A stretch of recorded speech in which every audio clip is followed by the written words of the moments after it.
what are you gonna do? Uh, they split. I don't know, man. It's like it is what it is. Yeah. I don't have a crazy take about it other than like Albert Pujols and Adam Wainwright are timeless gods. Yeah. But Jays are gonna be fine. Detroit coming to town. They're gonna take care of business. It's on Locked On Blue Jays. It's right now. You are Locked On Blue Jays, your daily Toronto Blue Jays podcast. Part of the Locked On Podcast Network, your team every day. Matt Bonaparte, Ben Shulman with you here on Locked On Blue Jays. It is a wonderful Thursday morning, wherever you might be. Thanks for making Locked On Blue Jays your first listen every day. We are free and available wherever you get your podcasts. Ben, a win followed by a loss in this series against the Cardinals. First game was like, wow, the Cardinals without Austin Romine and two other guys really do stink. And then the second game, the game we're recording right now, it was like, oh, I guess it's kind of wild. Anybody can win any day, which is why my storyline for this series is simply baseball is absurd. All right. It doesn't matter who's going to go out in the field in Major League Baseball. Anybody can win. And sometimes teams get beat up. And at the end of the day, the bad teams lose more games than the good teams do. But anybody can win on any given day. And that is what the Cardinals without their all-stars showed us today. Yeah. I mean, credit to them. You think about no Goldschmidt, no Arenado, and if you told me Tommy Edman, Dylan Carlson, and Tyler O'Neill go 1 for 13 in this game, do you think you win? Yeah, I think they win like 99 times out of 100. But I also wouldn't have guessed that Albert Pujols would have gone 3 for 4 with a 3-run homer. Bonstradamus strikes again, dude. Yeah, How many times do I have to prove it? It's big for you. We won't talk about Tyler O'Neill, my scary going 0 for 9 with a walk. Scored a run today, so that's good. Big for you. But yeah, I mean, my storyline will be pretty similar. But on yours, it's like, yeah, it's baseball. They won 7 in a row. They were going to lose at some point. Albert Pujols is a great player for a reason. I know Bradley Zimmer in everyone's heart is currently the machine. But for at least one night, he handed that nickname back to Albert Pujols, the true machine, because that guy's really good at baseball. And even though, he's old, he's still good at baseball. You want to know a fun fact? Yes. Bradley Zimmer is not the only Blue Jay who Baseball Reference claims his nickname the Machine. Well, isn't Barrios like Barrios is also the Machine. And sure. the Spanish version, I believe, on Baseball Reference too. Yeah, potentially. I also just learned, I think this might be new, correct me if I'm wrong, but I just went to Vladimir Guerrero's page. They claim, I don't know if I'm not as in Blue Jays culture as you are, Ben, but do people call him LK? No. Does that mean the what? No. It's L, the letter K, like as in K. No, what is that? Am I missing something? What does it even mean? I don't know, but that's what Baseball Reference claims people call him, LK. Okay, you should have used that on a BR name game. You should have saved I just found it literally right now. So he used that for Players Weekend a couple years ago, so that makes him LK. I wonder if, like, when he was a son of senior in clubhouses, if he was like a little kid, LK. And people called him like Elk, and then he just put a space between the L and the K. He's like, I'm no longer Elk, now I'm LK. Get it? Yeah, but I'm very perturbed by the nickname. Anyway, my MVP. Oh wait, my story. Sorry, say your storyline, man. My bad. My storyline relates to yours, so we won't spend that much time on it. But it's age is but a number. Mindset is what matters. And you go look at, one of the older guys on the Blue Jays, George Springer, who's obviously still in his, I would say still in his prime.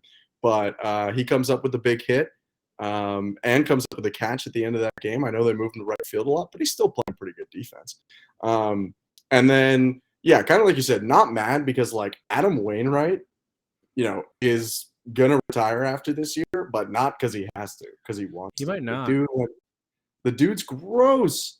His location or his command is what I meant to say, but you know what I meant? Is ridiculous.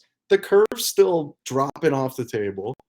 The guy's good. He's got a 3.28 ERA. Like, These King. old guys can still kick it. Justin Verlander kicking it. Bonesaw in person tonight. Max Scherzer kicking it. I don't want to talk about it. Oldie but a goodie.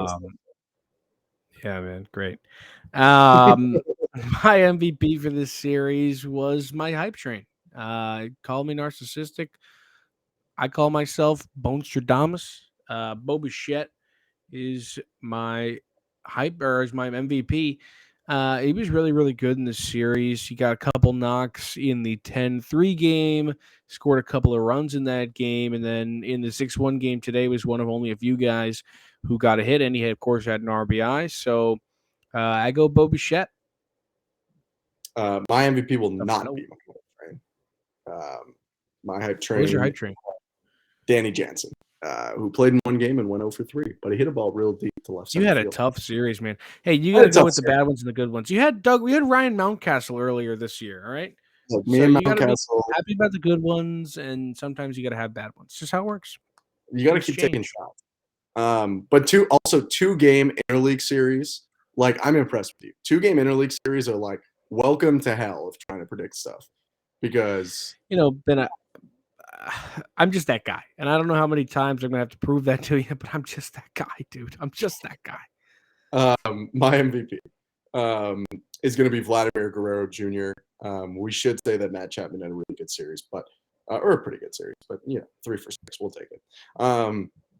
But Vladimir Guerrero Jr., 3 hits in 9 at-bats, had a double today, came around to score, had a homer in game 1, which we talked about on yesterday's episode. I was really high on. Stole a base today, almost got thrown out, but found a way to get in. Kind of huge.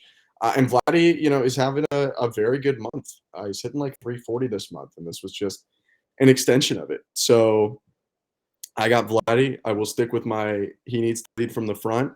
Don't blink, but his average is in the low 280s now, and he's climbing. So I like Vladdy there.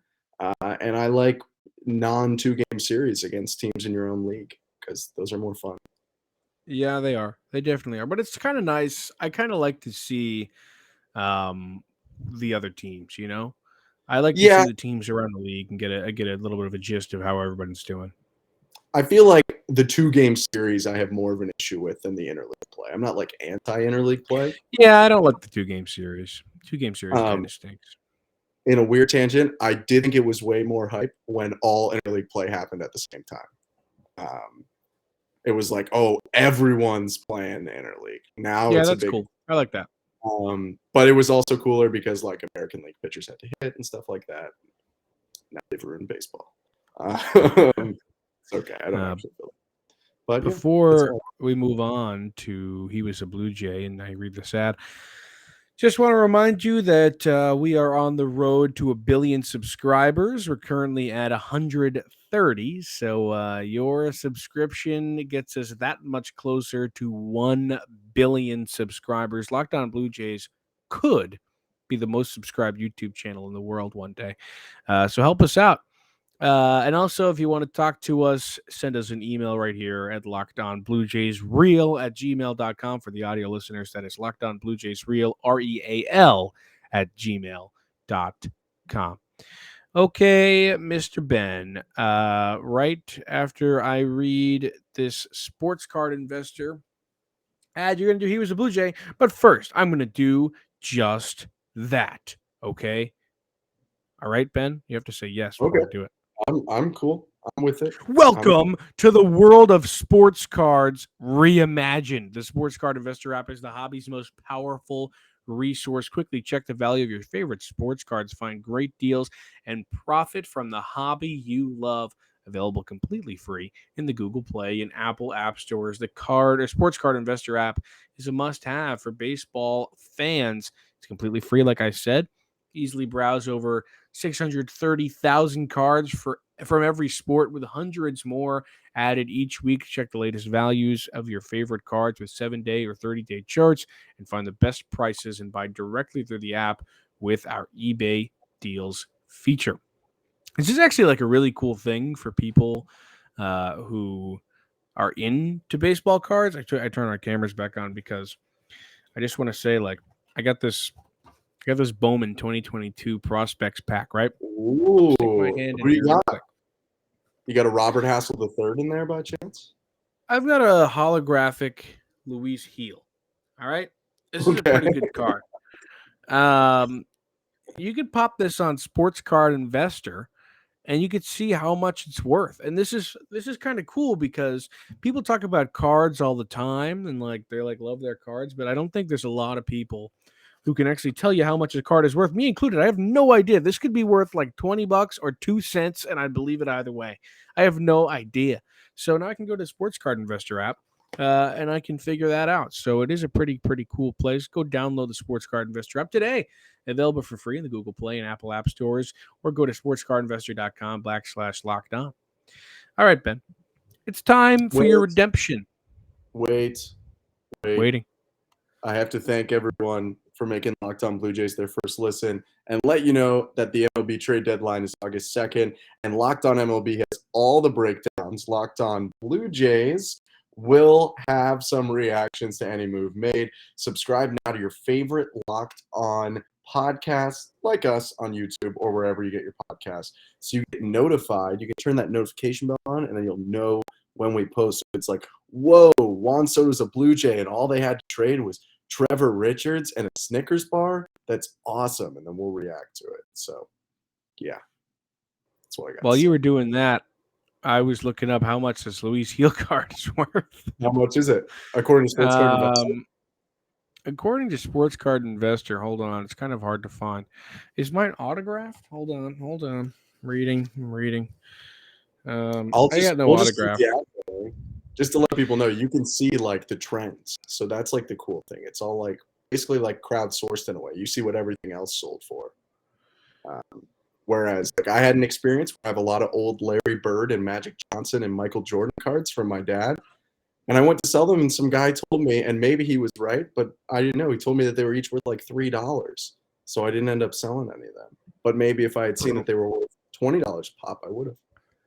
It looks like they have to be signed to be worth anything. So I'm out of luck.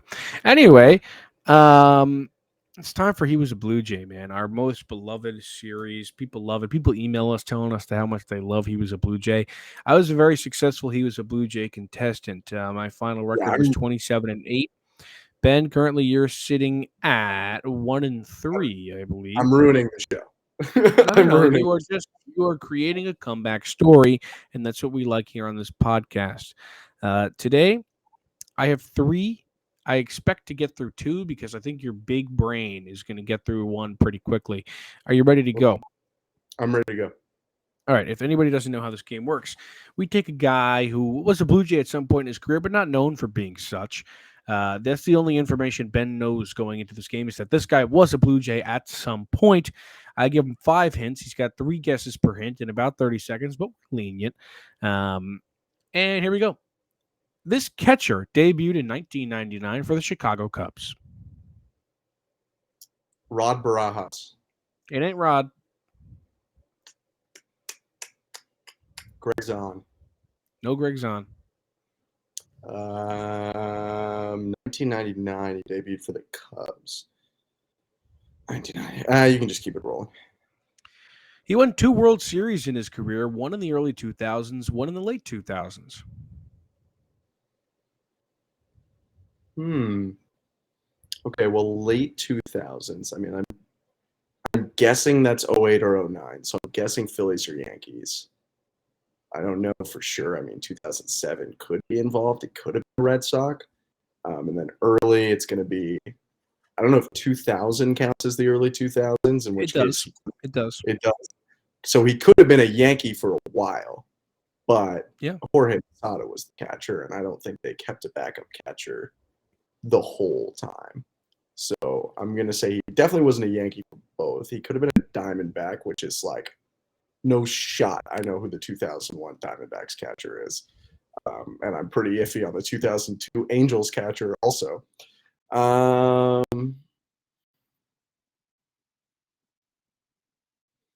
a World Series in the late 2000s. Who caught for the... He did. Carlos Ruiz. It is not Carlos Ruiz. Funny enough, Rod Barajas was on that Diamondbacks team. So you're telling me he was a Diamondback? Rod Barajas? or the guy that you're talking about? No, I just wanted to go see who the Diamondbacks Oh, catcher was, and well, Rod that's Barajas was why there. I did that last time too with someone else who like weirdly fit the hints, but it Yeah, wasn't you the right did. guy, which is Barajas won a frustrating. World Series and it won. It's Uh, kind of crazy. I had no idea Rod Barajas was a World Series champion. I want to make that very clear. And for everyone yelling at us, we were both born in 2000, so like I have no recollection Don't yell. of Lower your that. voice. Don't yell. Yeah. Also, like yelling's not nice. Let's move on to hint 3. Okay. In his second of 2 seasons in Toronto, he had the best offensive year of his career. Oh, who had a really good year with the Blue Jays as a catcher? A really good year with the Blue Jays. I'll quickly go over the hints here. This catcher debuted in 1999 for the Chicago Cubs. He won 2 World Series, one in the early 2000s, that includes the year 2000, and one in the late 2000s, that runs up to 2009. And his second of 2 seasons in Toronto, he had the best offensive season of his entire career. Benji Molina. It's not Benji Molina. I feel like I have to guess Jose Molina now just to be safe. Jose Molina's correct. Let's go. if I guessed Benji and didn't guess Jose and didn't get it, Dude, that took me I a would lot just to keep a straight face when you said Benji. Took me a Oh, lot. That's big for you. You're Okay. 500 now, and we're going to go into the next one. No, This is what I told you. I'm 2 and 3. Oh, you're right. You're 2 and 3. So you have a chance to went- go to 500. My other This 2 is- hints here were his 3.1 career WAR might not show it, but he was incredibly valuable to teams as a defender, as he was, as well as serving as a personal catcher for a pitcher on one of those championship teams. That's AJ Burnett on the Yankees. And the final hint, which I was hoping would get it to you if you hadn't gotten already, was baseball, and specifically catching runs in the family. So that's a win for you. You're now 2 and 3. Which early 2000s team was he on for World He was Championship? the Angels catcher. He was the Angels catcher. Yep. Right. Yeah, I knew he had a good offensive year for us, which was random. 2010, he had a 757 OPS at 281. Wow. I Yeah, believe I 50-ish remember. games, but he was good. I believe I was at a game where he stole second base. That's crazy because he did not Did steal he have any stolen bases. bases? Did he still have his baseball reference up? I know we want to do I another can one. pull it up. Which year? was He one of was those- a Blue Jay for 2010 and 11. He had 3 stolen bases as a Blue Jay, 1 in 10, 2 in 11. So it's like super slim, but I believe one time I watched him, like just no one was expecting it. There was no throw, there was no cover. It was just like, whoa, Wow. what just happened? All right, do you want to do another one? I love this game. I do want to do another one. Okay, let's do it. So let's do another one. Okay. All right. I'm kind of debating which one I want to go with here. I'm going to go with this one. Okay. This right-handed pitcher debuted in 2005 in a game against the Blue Jays in which he threw 7 innings of 2-run ball. Okay, so a right-handed pitcher who was at least a starter at one point. Clay Buchholz. In Clay. I like that guess from me. We've already done Matt Latos, and I would assume you're not pulling the Brett Anderson thing on me because we did recently discover that he was a Blue Jay. Edwin Jackson. Ain't Edwin Jackson. He was not a good Blue Jay. He could have been not a starter later in his career, but I'm going to stick with starters for now, I think. Actually, I'm going to roll the hint too. Let's roll the hint too. Okay. He played the majority of his career in the AL East. Oh, Clay Buchholz is fit. Upsetting. Because that's such a random Blue Jay. I really thought Clay Buchholz would be it. Okay. Was there an Orioles starter for a while that we picked up? I don't think so. David Price debuted later than 2005, and it's probably too obvious.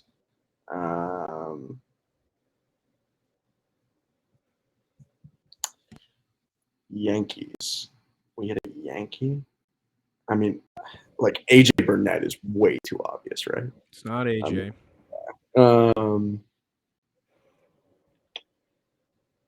Now you just said he played the majority of his career in the AL East, right? Yes. I will Put a just big quickly say this. I think hint 4 will help you greatly. I think hint 5 will either get it for you or do literally nothing. And I actually think it's more close to doing literally nothing. okay. Well, I haven't heard hint 3 yet, but It's true. Hint 3 will help too. But hint 4 is going to really help you out. let's go to hint 3. The people want hint 3. Okay, hint 3. He went from the AL Cy Young runner-up to one of the least reliable starters in Major League Baseball in just a 4-year span. Whoa.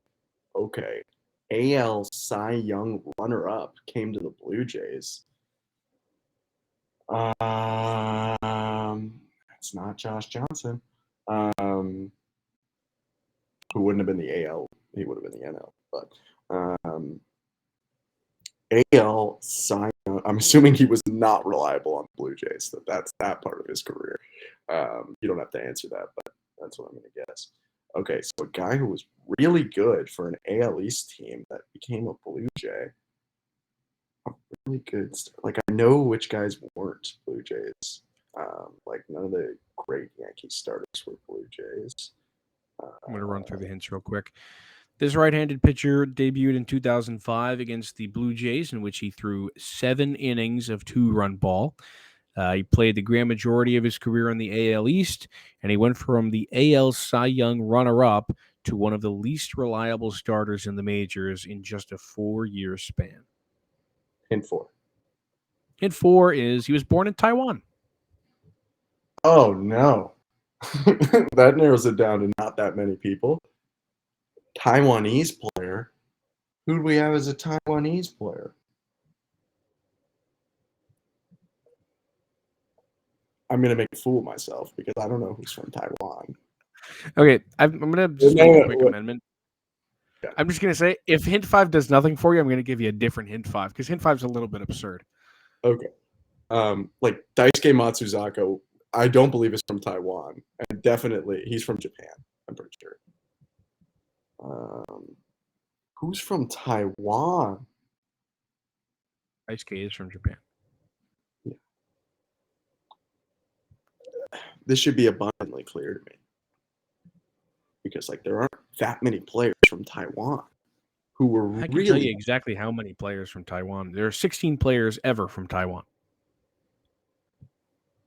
I don't think this guy's from Taiwan either, and I apologize to people for this. I just want to say Koji Uehara.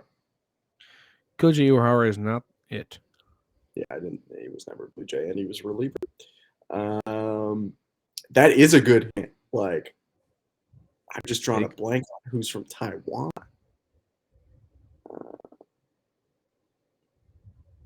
Did he play in the Little League World Series for Chinese Taipei?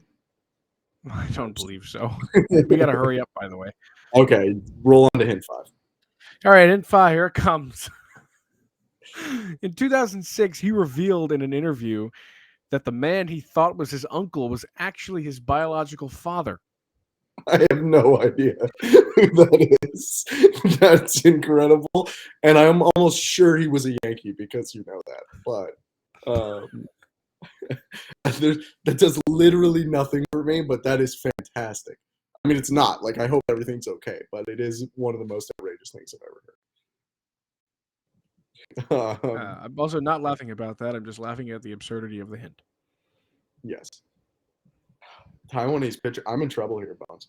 I'll give you a bonus hint. This isn't going to help you that much. Maybe it will. He is the highest WAR among players from Taiwan. So he's the best Taiwanese. Now I'm really insulting the country of Taiwan. Or I don't know what their status is, but you know, Taiwan. I'll also give you this, that he made 2 major league comebacks in which he missed it in at least 1 full year. I'm going to know exactly who it is. I want to be clear. Like, I definitely know exactly who it is. But, like, okay. I'm going to have to push you for 3 guesses here, Ben. He's not a Ray. He almost surely is going to be a Yankee or a Red Sox with the money that they spend on international guys. I'm going to give it, like, 3 more seconds, and then I'm going to tap out if I don't have someone because we're way over time. I think I got to tap. I don't have it. Chin-Ming Wong is the answer. It's Chin-Ming Wong. I don't think I would have, but it is. Yeah, I should. He was a Blue Jay. I actually didn't remember that at all. He was a Blue Jay for 6 starts in 2013, where he had a 7.67 ERA. Okay, well, now we have to move on Good news is because we don't have ads. yeah, so we can just roll right into it. Okay, it is time right now, and right now there's an ad. Okay, now Yeah. that was only for audio listeners, so video guys and gals, you're still here with us. Okay, let's do some scaries. Let's do some hype trains for the Tigers series upcoming. The Tigers coming to the Rogers Center, which is very exciting, except it's not because the Tigers stink. I'm going to give my scary right off the bat here. It's hitting Harold Castro, okay? This is hitting Harold Castro. Hitting Harold, you didn't get that nickname for nothing. This guy coming into this series is rocking a little bit of a hit streak. I am going to confirm because I only have the stats up until yesterday. Hitting Harold, we saw him hit pretty well in the Jays Tigers series that was held at Comerica earlier this season. He hit the ball pretty well there, and he did continue the streak. So that is a 6-game hit streak that he's riding into this series that started back on July 21st. The guy just hits the cover off the ball, okay? And he was in a little bit of a slump to start the month. At one point, was hitting 268. Now he's up around 290. So hitting Harold, he's going to do some damage. One of the only good bats they have in that lineup. Yeah, very, very few. By the way, for those keeping score at home, that's 2 hitting Heralds that Bones has named. Harold Ramirez also got the honor. So congrats. A couple of hitting Heralds. Yeah, we'll see. I mean, if you're Harold, then you're hitting Harold. Mine is going to be Old Haas Radborn, Eric Haas, catcher for I knew you'd like that. Catcher for Foolish Baseball. One of the great baseball names. Next to Catcher Pud Galvin and 3-finger Mordecai Brown. Sorry, keep going. Mordecai 3-finger Brown is the greatest name ever, but he had 3 fingers. But I'm going with Eric Haas. One of the few guys, kind of like Castro, having a good month. Castro's hitting 306 in July. Haas is hitting 302. And Haas got some pop, 7 extra base hits, 924 OPS in the month. Plus, if you go back to the Blue Jays series early on, I'm sorry, these are actually splits for his career. Haas teams with a minimum of 10 at bats. The Blue Jays are his 3rd highest OPS team, 917. In 3 starts, he's got 2 extra base hits, a couple RBIs. Look, it's slim pickings. I really wanted to go with Daz Cameron again because I picked him last time, and then he got COVID and didn't play in the series. So glad to hear he's doing okay. And I was like, what are the odds it happens again? But he's not hitting well, so I didn't feel in good faith I could do it. Who's your hype train? Hype train's Vladimir Guerrero Jr. He's been hitting pretty well recently. He was your MVP. And he against the Tigers last time, he had 5 hits in 3 games, one of which was a homer, one of which was a double, 3 ribbies. And I'm going to take the page out of Ben's book and say if they're going to keep winning games, it's going to be because of that man, because of LK. So I take Vladdy. Yeah, LK the god. Yeah, I like that pick. I mean, also, I feel like bad team, Vladdy's kind of got to beat up. So they are bad. Let's remind people that the Tigers score the fewest runs in baseball and aren't that good pitching either. Did they just beat the Padres? Yeah, they did. They walked them off. Padres have had an up and down. They beat him 12-4 on Monday? Oh, my goodness. Yeah, that was like their day. That was their Super Bowl. They won the series, so good for them. But my hype train is going to be Lourdes Gurriel Jr. Dude's hitting 408 this month. 408. It's the 28th right now. He's hitting 408 in the month. That's ridiculous. And in the Tigers series this year, he was pretty good. In those 3 games, he had 6 hits, 2 doubles, and a homer, 5 RBIs, and that was in the big confines of Comerica Park. He had both of those doubles went to the deep left center field with all the numbers, like my favorite part of Comerica Park. Not if I was a hitter though. And now he gets to face that type of pitch. Rogers Center. I'm calling multi-homer series. Series for this. Okay. Wow, big from you. What do you think about that? I think that's a good pick. Lourdes, man, I mean, he has just turned into like a really, really great hitter. And like you said, hitting 408 in July, like that's so fantastic. Started the month at 283, and he's all the way up to 313. I mean, the dude's he's shellacking pitchers, which is what you love to see. Can I say All one right, thing before I hop off? sure, brother. And look, Bonstradamus beats Benstradamus 9 times out of 10. And this wasn't even Bonstradamus versus Benstradamus. But we did our ideal lineups like a month or something ago, and I put Lourdes in the leadoff spot. And I know some of you listeners laughed at me. I heard it. I would still support that today. I want to make that clear. Yeah, the guy hits the ball well. I'll take that. Yeah, that's a good thing from you. I mean, I'd support it at this point. I would. I mean, I'm not into syncing up the lineup because they're doing fine, but like it's not the most outrageous thing, you know. Not outrageous. No, not at all. All right. Well, thank you for making Locked On Blue Jays your first listen today. Now go make your second listen to the Locked On MLB podcast. MLB expert Paul Francis Sullivan brings humor, passion, and unique perspective on every team and the biggest stories around the league. That's Paul Francis Sullivan you're talking to. Follow the #1 daily league-wide podcast, Locked On MLB, on the Odyssey app, YouTube, and wherever you get your podcasts. We will be back next week. I don't think we have a podcast tomorrow. Yeah, we won't. We won't have a podcast tomorrow. If We you're likely listening. will Probably not. said that at the beginning of the episode, but it's okay. Yes. We'll put it on But we will Twitter. be back on Sunday. Peace.